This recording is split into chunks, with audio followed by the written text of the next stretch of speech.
Hello everyone. So in this video, we are going to discuss one very interesting approach to solve typical polynomial questions, right? So here we are going to discuss a special type of polynomial questions, okay? So let's start. So I'll be discussing all these this concept through the questions only. So just focus on the question and the approach we are going to apply for solving these questions, okay?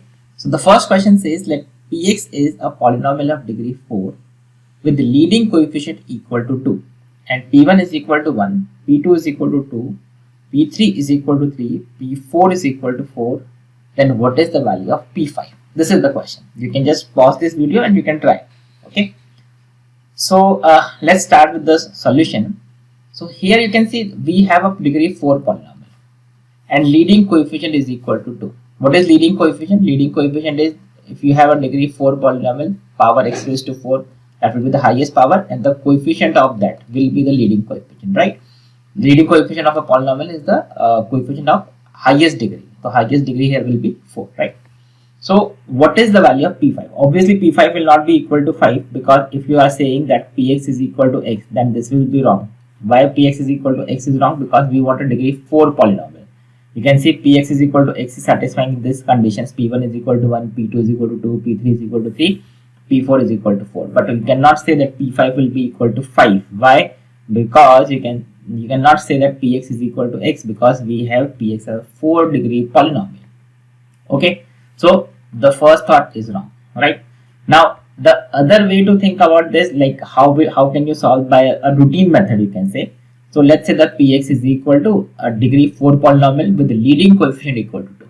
So can we say this is 2x raised to 4 plus ax cube plus bx square plus cx plus d. Now we have P1 is equal to 1, P2 is equal to 2, P3 is equal to 3, P4 is equal to 4. So you can make the equation P1 equal to 1, from P2 is equal to 2, from P3 is equal to 3 and P4 is equal to 4. You can have 4 equations in A, B, C, D, 4 variables and you can solve for A, B, C, D. And now you see, if you approach this question by using this method, then it is very lengthy. You can clearly see you have to solve 4 variables A, B, C, D here, which is obviously not a recommended method. So now follow the pattern. See, this type of question you have to follow some pattern. You can clearly see that P1 is equal to 1, P2 is equal to 2, P3 is equal to 3 and P4 is equal to 4. This condition is satisfied by Px is equal to x, correct? But we cannot say that Px will be equal to x, obviously, because we want a degree 4 polynomial. So let's say if I consider a polynomial gx, which is Px minus x. Now why I have assumed Px minus x? Now you see g1 will be equal to, g2 will be equal to, g3 will be equal to, g4 will be equal to 0. Now think about this. Why? Because if I put x is equal to 1 here, this is P1 minus 1 and P1 minus 1 is equal to 0. You can clearly see from this. Similarly, this is P2 minus 2 is equal to 0. P3 minus 3 is 0. P4 minus 4 is 0. Now from this you can say that if Px is a degree 4 polynomial, then obviously Gx will be of degree 4 polynomial because this expression is equal to this expression. So this is a degree 4 polynomial, this side RHS is degree 4 polynomial, obviously Gx will be a degree 4 polynomial. So now see, can we say Gx, that is Px minus x, can we return as, now the roots of this, can we say if g1, g2, g3, g4 are 0, that means the roots of gx function are 1, 2, 3 and 4. These are the roots because the value at x equal to 1, 2, 3, 4 are 0. So can we say this is equal to some leading coefficient x minus 1, this is x minus 2, this is x minus 3 and this is x minus 4. You can see. I hope this is clear, because now you see if I have a polynomial whose roots are 1, 2, 3, 4, then this is x minus 1, x minus 2, x minus 3, x minus 4. This is a degree 4 polynomial and you see a, that is for the leading coefficient because the highest degree is x raised to 4. And the coefficient should be equal to 2, leading coefficient should be equal to 2.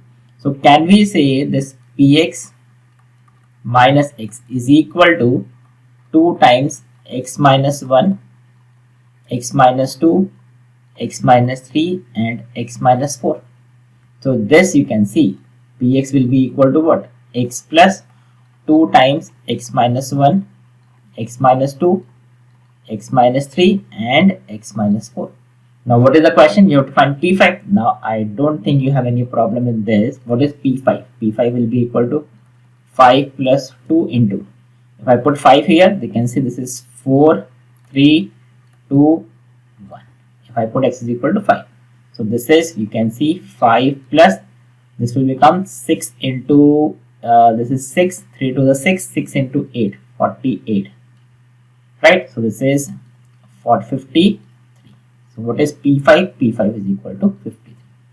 So I hope you have understood this, and now this is one very interesting approach you have got for solving this type of polynomial question, where you can write some pattern.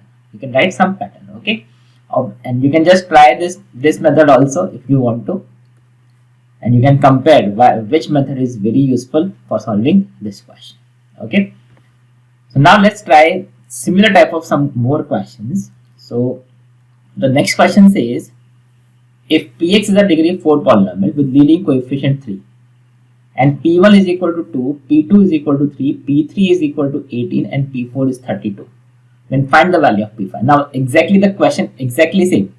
The difference here is the pattern is different. The pattern is different. Now again you can just pause this and try this question. This is exactly on the same line. You just catch the pattern. So can we directly say, let's say if I assume Gx, you can see how will you assume this Gx? This is 2, this is 2 into 4, you can see, right? This is 2 into 9, this is 2 into 16. So what is this? Is, you can say 2 into 1. So can we say Gx, if I assume this is Px minus 2x square. Now why I have assumed Px minus 2x square? You can clearly see if I put x is equal to 1, 2, 3 and 4. If I put x is equal to 1, 3, 4, G1 is equal to 0. If I put x is equal to 1, you can see this is P1 minus 2. Similarly, G2 is equal to 0. Alright, so they can see if I put x is equal to 2, this is P2, P2 minus 8, which is equal to 0. P2 minus 8 is 0. Similarly, G3 is 0 and G4 is equal to 0. Correct? That means you can see x is equal to 1, 2, 3, 4 are the roots of this Px. And now again you see this is a degree 4 polynomial. So this is also a degree 4 polynomial. So now we have got that these are four roots of this 1, 2, 3, 4. So can we say Gx is also equal to, now what is the leading coefficient? Leading coefficient is 3. This is 3 x minus 1, x minus 2, x minus 3 into x minus 4, because 1, 2, 3, 4 are the roots of this. So from this, can we say Px minus 2x square, this is equal to 3 times x minus 1, x minus 2, x minus 3 into x minus 4. So now what is P5? You can see this is Px is equal to 2x square plus 3 x minus 1, x minus 2, x minus 3 and x minus 4. So what is P5? If I just substitute 5, this is equal to 50, right? If I just substitute 5, this is 25 into 250. This is 3 into 4, 3, 2, 1. So if I just simplify this, this is 50 plus, this is 12 into 6. 12 into 6, which is, you can say 50 plus 72. So if I just simplify this, this is 122. So that is the answer for this. I hope you have understood this question also, correct? So now let's move to the next question on the same lines. If Px is of degree 4 polynomial with the leading coefficient equal with leading coefficient equal to 1, such that P2 is equal to 2, P3 is equal to 10, P4 is equal to 17 and P1 is equal to minus 10, then find the value of P5. Now again you try this question, because now there is some modification we have done in this question. Okay, so just give it a try. Definitely give it a try. So let's start then. Px is a degree 4 polynomial. This is important. Px is a degree 4 polynomial. Leading coefficient is equal to 1. That means the highest degree, that x raised to 4 coefficient should be equal to 1. And again you see we have this term P5, P2. P2 is equal to 5, which is you can say 2 square plus 1. This is you can see 3 square plus 1. This is you can say 4 square plus 1. But if you think about this, this is not following the same pattern. This is not following P1 is equal to minus 10. Obviously, this is not following the same pattern 2 square plus 1, 3 square plus 1, 4 square plus 1 and so on. So now how will you handle this question? So think about this. How will you handle this situation? We have Px as a degree 4 polynomial. So let's say if I consider Gx, same Gx. Let's say this is Px minus x square plus 1. Now you are wondering that why I have taken Px minus x square plus 1 if P1 is not satisfying this. No problem. If 3 terms are satisfying, then let it be. Okay. So can we say this is a degree 4 polynomial? This is a degree 4 polynomial. Why degree 4 polynomial? Because Px is a degree 4 polynomial. So obviously this is a degree 4 degree polynomial. Correct? Now if this is a degree 4 polynomial, that means Gx is a degree 4 polynomial. If Gx is degree 4 polynomial, that it will have 4 roots. And you can clearly see x is equal to 2, x is equal to 3, x is equal to 4 are the roots of this, but x is equal to 1 is not the root, because if I put x is equal to 1, this will not be equal to 0. G2 is 0, G3 is 0, G4 is equal to 0. You can just try this. X is equal to x is equal to 2, 3, 4. You can just try. So there should be 4 roots, but we have got only 2, 3, 4. That means 3 roots only. So let's assume that the 4th root is alpha or anything, right? So can we say Gx will be equal to, now what is the leading coefficient? This is 1. So this is 1 into x minus 2, x minus 3, x minus 4 into x minus alpha. This is the leading coefficient, and these are the roots. So this is a degree 4 polynomial whose roots are 2, 3, 4 and alpha. So that is, you can say Px minus x square plus 1 is this. Correct? Now how will you get the value of alpha? No, there is no problem in finding that also. You can see this is x square plus 1 plus x minus 2, x minus 3, x minus 4 into x minus alpha. Now you see if you have to find the value of alpha, because ultimately you have to find P5. For that you have to find alpha.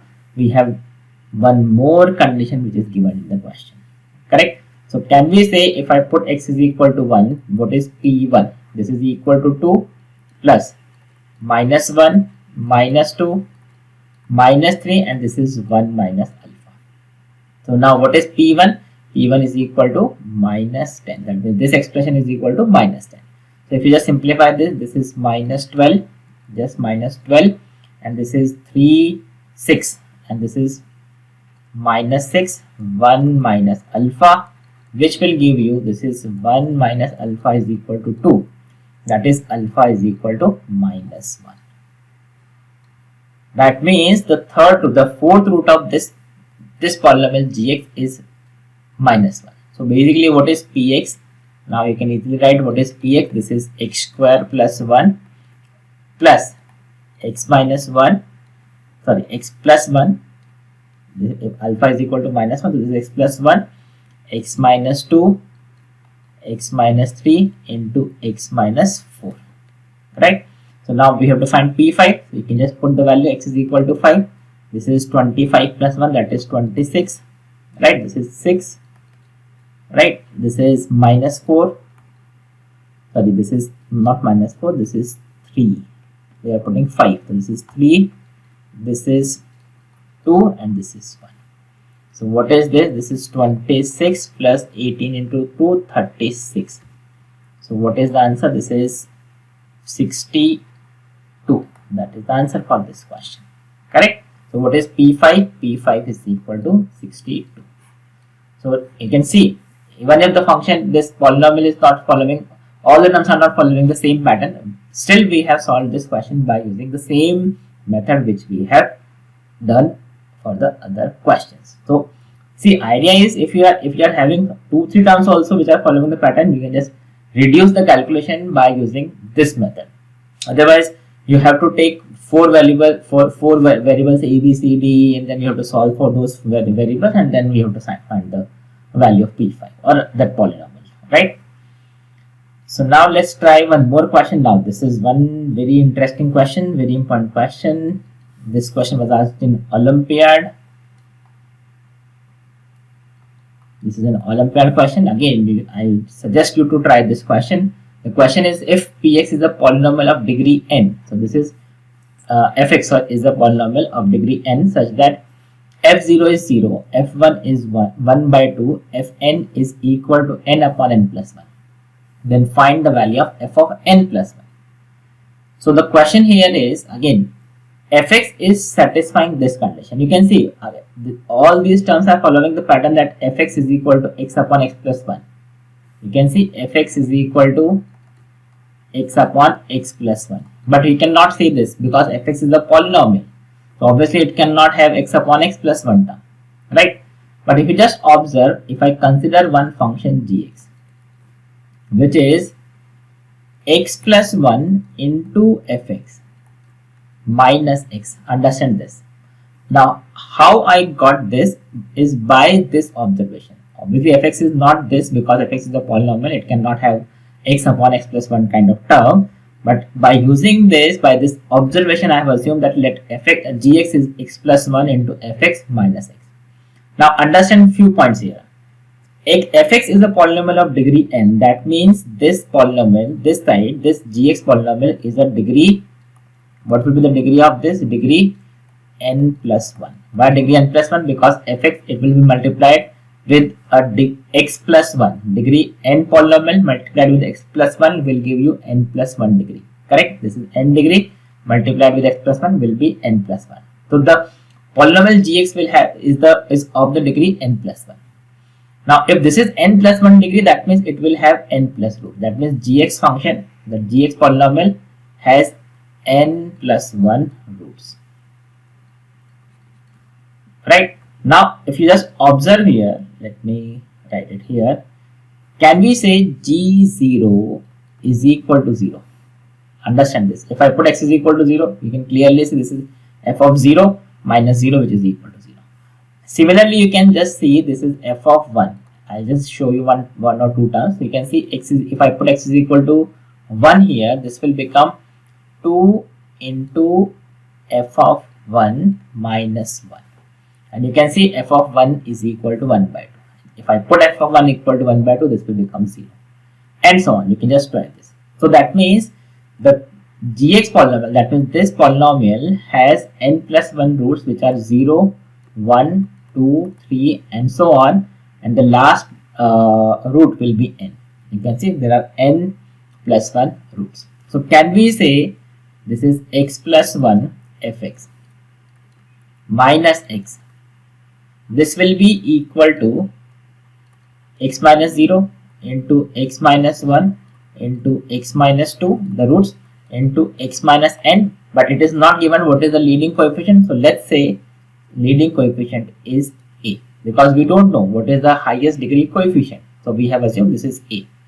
Correct? So we have got that x plus 1 fx minus x is equal to a times x, x minus 1, x minus 2 and so on, x minus n. You can see this is n plus 1 degree polynomial. I just again explain this. This is n plus 1 degree polynomial. So it has n roots which are 0, 1, 2, 3, n. So it can be expressed in terms of its roots. Correct? So now the question is you have to find f of n plus 1. So if you have to find f of n plus 1, for that you have to just find the value of a, or you have to remove a. How will you simplify a? That is the first question. So if you just observe here, for finding a, what you can do is, think about this. What can you do for finding a? Because we don't know what is fx. So if I just observe, if I put x is equal to minus 1, this is true for a. This is an identity. Basically, this is an identity, and identities are true for any value of x here. We can put any value of x. If I put x is equal to minus 1 here, this will be equal to 1. right? This will become 0 because this term will be 0, and this will become a minus 1 minus 2 minus 3 and so on. This will become minus 1 minus. So now you see, what is this? This is 1 a times. Now from every term you will get one negative sign. So this will become minus 1 raised to n plus 1, because there are how many terms? 1, 2, 3, n plus 1 terms, correct? Into 1, 2 and so on, we have 1 plus n. And this you can see, this is 1 is equal to a minus 1 raised to n plus 1, n plus 1 factorial. So this is what you have got. F of the value of a you can get from this expression, correct? Now the question was you have to find f of n plus 1. So how will you get f of n plus 1? Now if we just substitute x is equal to n plus 1 here, this will become n plus 2. If I put x is equal to n plus 1, this will become n plus 2. This is f of n plus 1 minus n plus 1. Just putting x is equal to n plus 1. And all these terms you see, this is a times, what is this? This is n plus 1. If x is equal to n plus 1, right? This will become n. This will become n. This will become n minus 1. And so on. If I put the last term, this is n plus 1 minus n, this will become 1. I hope this is clear to you. So this is, you can see, what is f of n plus 1, n plus 2 minus n plus 1. This is equal to, now see, we have to eliminate a. So can we say this is a times, this is n plus 1 factorial. You can see this is n plus 1 factorial. So what is this? n plus 1 factorial, you can say from this. Can we say this is equal to 1 upon minus 1 raised to n plus 1. Understood? You can see a into n plus 1 factorial. This is 1 upon minus n plus 1. Minus 1 raised to n plus 1. Now you see, if you have to find n plus 1, you can clearly see this will be dependent on n, whether n is even or odd. So let's take two cases, because minus 1 raised to n plus 1 will be dependent on n only. So if I take, let me write it here, if I take the first case that n is odd. So if I say n is odd, then this value you can see, this minus 1 raised to, so this is the expression we have. I will just write it here, f of n plus 1 minus n plus 1. Correct? So now I am just simplifying this. If I say n is odd, then this term n plus 1 will be even. Correct? This will be even. And if you have even terms here, this is minus 1 raised to even number will be equal to plus 1. So this will become n plus 2 f of n plus 1 minus n minus 1. This will be minus n minus 1. This is equal to plus 1. So now you can just simplify this. What is f of n plus 1? This is n plus 2. This is n plus 2. Let me write, yes, f of n plus 2 divided by n plus 2. So this will be cancelled and this is equal to 1. So if n is odd, f of n plus 1 will be equal to 1. Now what about even? If I say n is even, so just let me write it here only. If I say n is even, this value will be, this n plus 1 will be odd. N plus 1 is odd, then this will be equal to minus 1. So can we say this is n plus 2 is f of n plus 1 and minus n minus 1 is equal to minus 1. Now why this is minus 1? Because n plus 1 is now odd. So this is, if I simplify, f of n plus 1 will be equal to n upon n plus 2. You can again check this expression. So can we say the final answer for this question will be, for this you can say what is f of n plus 1? The answer will be f of n plus 1 will be equal to 2 or equal to n upon n plus 2. Sorry, let me just write this. Sorry, 1, not 2. This is 1.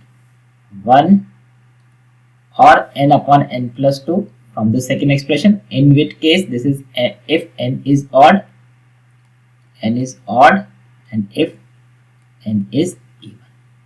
So I hope this is, you have understood this question also. So now I hope you have understood this concept, that how I am using the same polynomial in a different method, in a different scenario. Okay, so that's it for this video.